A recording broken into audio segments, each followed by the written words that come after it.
Cette partie du MOOC s'intitule « Les espaces physiques pour apprendre, la face cachée de l'enseignement ». Il va s'agir de présenter le rôle souvent caché que joue l'espace physique dans l'enseignement sur les comportements des étudiants et la réussite académique. L'apprentissage à l'université s'inscrit dans un environnement physique qui présente certaines caractéristiques. Que les étudiants soient assis dans une salle de classe ou un amphithéâtre, sous un arbre ou face à un écran d'ordinateur ou un smartphone, ils se trouvent dans un environnement qui présente une certaine configuration en mesure d'influencer leur comportement. Certains environnements d'apprentissage sont informels, comme les cafétérias, les couloirs d'accès aux salles de classe, les halls.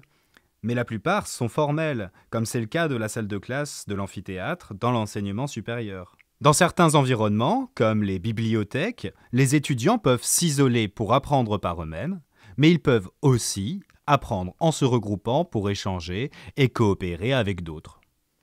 Nous aborderons ici les environnements d'apprentissage formels et plus spécifiquement le rôle de l'organisation des salles de cours, en incluant les amphithéâtres, sur les comportements des élèves, comme leur motivation à suivre un enseignement, leur participation en salle de classe ou encore la réussite académique.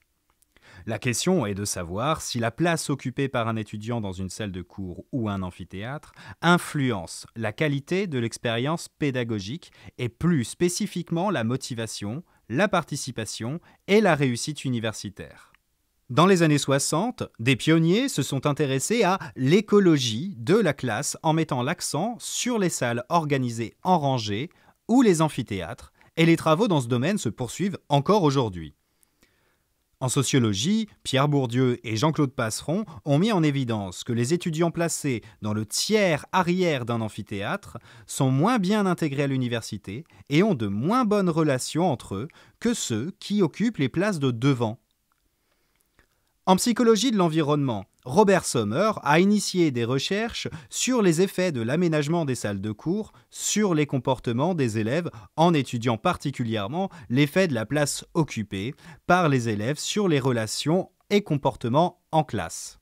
Le rôle que joue l'aménagement des espaces sur les apprentissages a souvent été occulté au profit d'une réflexion sur l'organisation des cursus-programmes, des contenus et des calendriers universitaires.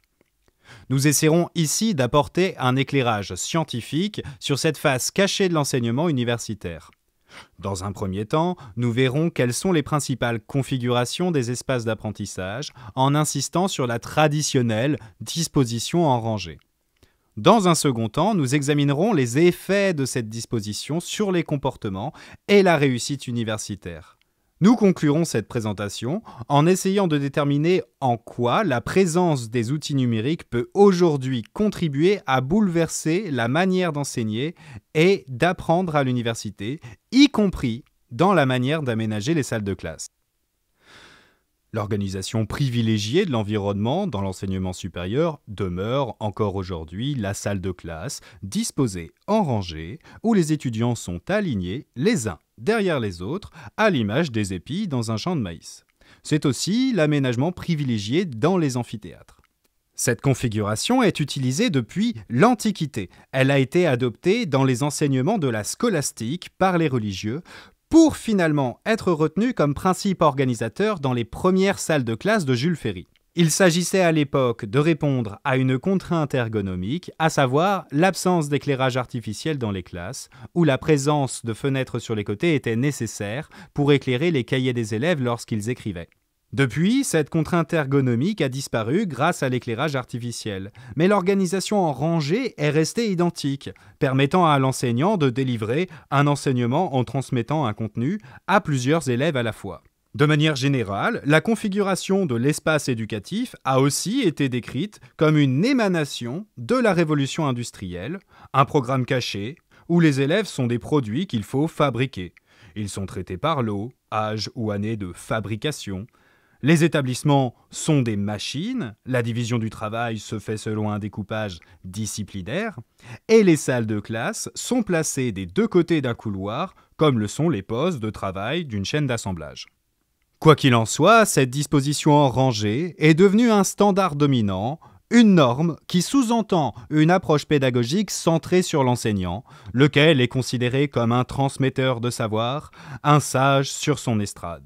Même si l'estrade a quasiment disparu des salles de cours, il n'en demeure pas moins que l'enseignant occupe environ un tiers de l'espace physique à lui tout seul et une position centrale à l'avant de la classe qui lui donne un contrôle visuel sur la situation et une autorité sur les élèves. Au-delà de cette configuration, encore largement prépondérante aujourd'hui dans l'enseignement supérieur, deux autres dispositions sont envisagées, mais les résultats de la recherche quant à leurs effets sur les comportements des élèves restent relativement limités à ce jour.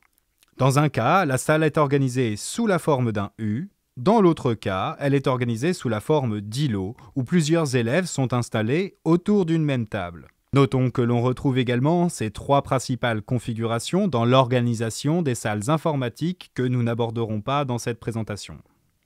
Intéressons-nous maintenant aux apports scientifiques qui attestent des effets de la disposition en rangée, d'une part sur la motivation et la participation des élèves en classe et, d'autre part, sur la réussite académique. Aujourd'hui, la plupart des chercheurs s'accordent pour dire que la place occupée par les élèves dans une salle organisée en rangée a des effets sur leur motivation et implication en classe.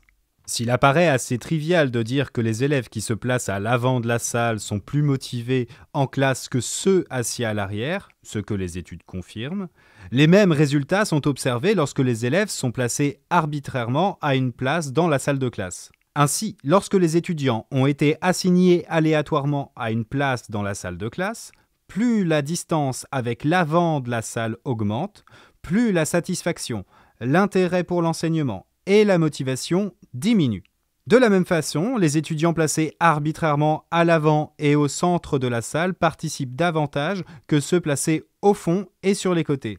Autrement dit, il existerait dans les salles organisées en rangée une zone d'action en forme de triangle où la participation est maximale et une zone de confort où elle est minimale.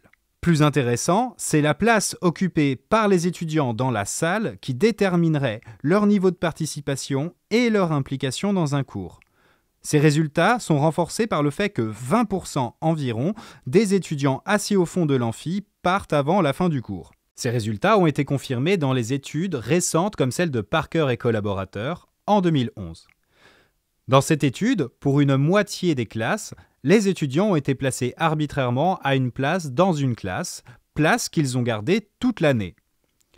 Pour l'autre moitié des classes, les étudiants étaient amenés à changer de place à chaque cours. Les étudiants placés à l'avant de manière permanente ont plus participé en classe durant l'année, alors qu'il n'y a pas de différence de participation chez ceux qui avaient été placés à l'avant ou au fond de la classe lorsqu'ils étaient amenés à changer régulièrement de place. Tout se passe comme si l'assignation permanente à une place dans la salle faisait de celle-ci un territoire que l'étudiant s'approprie, auquel il s'attache en se conformant aux normes. Les cancres se trouvent au fond et les bons à l'avant de la salle. Comme les étudiants gardent généralement la même place durant l'année, le fait d'amener ceux qui se placent au fond de la salle à changer régulièrement de place ne leur permettrait pas de s'approprier les places de devant qui les inciteraient à participer.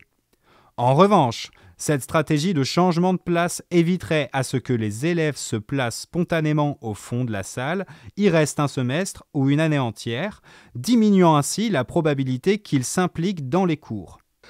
Au-delà de la participation de l'implication des étudiants en fonction de l'endroit où ils se trouvent installés dans la classe, il apparaît que des effets ont également été observés sur les résultats universitaires. Jusqu'à la fin des années 90, les recherches ont mis en évidence que les étudiants assis à l'avant et au centre de la salle avaient de meilleurs résultats que ceux assis au fond et sur les côtés de la salle. Par ailleurs, les femmes s'assoient plus souvent à l'avant de la salle que les hommes et elles obtiennent de meilleurs résultats aux examens. Depuis les années 2000, les résultats ont été nuancés par des résultats contradictoires et on assiste à un débat scientifique. Quelques résultats d'études scientifiques réalisées dans différents enseignements permettent d'illustrer ce débat. Dans un cours de physique, il a été montré que les étudiants assignés arbitrairement au fond de la salle en début d'année avaient de moins bons résultats aux examens que ceux placés à l'avant de la salle. Plus surprenant, ces différences perdureraient même lorsque les étudiants étaient réassignés à une autre place en milieu d'année y compris lorsqu'ils étaient placés à l'avant de la salle. Dans un cours d'économie, une étude a montré que s'asseoir au fond de la salle augmentait la probabilité d'avoir une mauvaise note de 23%. Cependant, à l'inverse de l'étude précédente, le fait de placer arbitrairement les étudiants à l'avant de la salle pendant l'année annule les effets néfastes des préférences initiales pour les places du fond en augmentant la probabilité d'avoir une excellente note de 33,5% et une bonne note de 8,5%. Aujourd'hui, le débat fait encore rage avec des résultats contradictoires. Une vaste étude réalisée sur une période de 10 ans auprès d'un millier d'étudiants en commerce a montré que la réussite aux examens n'était pas affectée par la place occupée par les étudiants dans la salle. À l'inverse, une autre étude réalisée auprès d'étudiants en comptabilité financière dans un amphithéâtre a montré que ceux qui sont assis spontanément au fond de l'amphi ont obtenu de moins bons résultats aux examens que les autres. Considérés dans leur ensemble, ces résultats ont des implications pratiques sur la manière par laquelle les enseignants peuvent encourager les étudiants à s'engager plus activement en classe, et notamment ceux qui se placent spontanément au fond de la classe ou d'un amphithéâtre.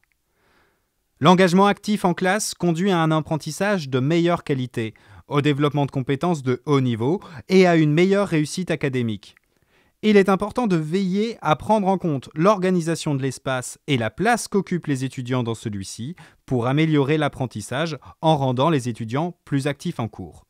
Comment ?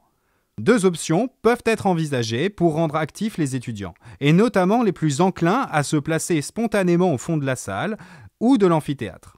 La première option consiste à modifier la configuration de l'espace d'apprentissage en supprimant l'avant et l'arrière de la salle. La seconde option consiste à utiliser les outils numériques interactifs permettant à l'enseignant de solliciter plus régulièrement les étudiants, y compris ceux qui sont installés au fond. La première option consiste à changer la configuration de la salle de classe tout en intégrant les technologies, par exemple à travers l'utilisation des classes d'apprentissage actifs utilisées pour faciliter la participation des élèves sous le guidage d'un enseignant dont le bureau se trouve généralement placé au centre de la salle. Dans ces classes organisées en îlots, il s'agit de combiner les cours magistraux avec des méthodes plus actives afin de créer une situation propice aux apprentissages chez les élèves.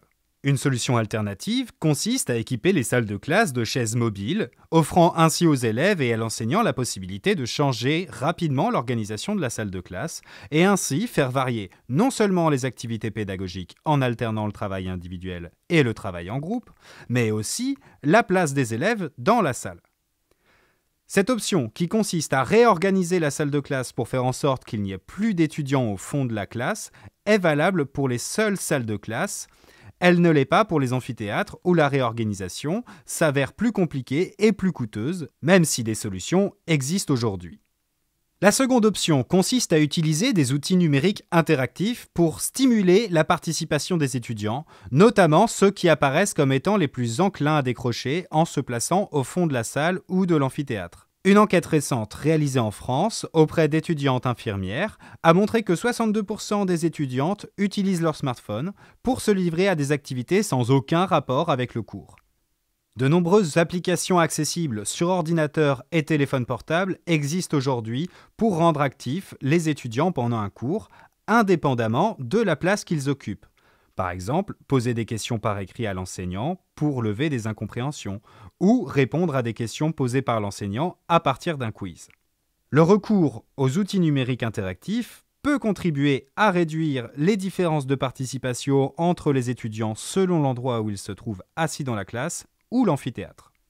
Les enseignants ont souvent tendance à considérer la disposition de la salle de classe comme quelque chose de secondaire par rapport à la relation pédagogique qu'ils entretiennent avec les élèves. Pourtant, la recherche nous apprend que l'environnement physique dans lequel s'inscrivent les apprentissages est un élément important qui joue un rôle facilitateur ou inhibiteur sur les relations et les comportements des élèves. De ce point de vue, il est important d'agir sur les conceptions des espaces pour soutenir l'engagement actif des étudiants en utilisant les outils numériques, permettre aux étudiants de travailler seuls et en collaboration avec d'autres, faciliter les interactions entre les étudiants et les enseignants. Nous espérons que cette présentation contribuera à éclairer cette phase cachée de l'enseignement universitaire en délivrant certaines recommandations pour guider les pratiques pédagogiques.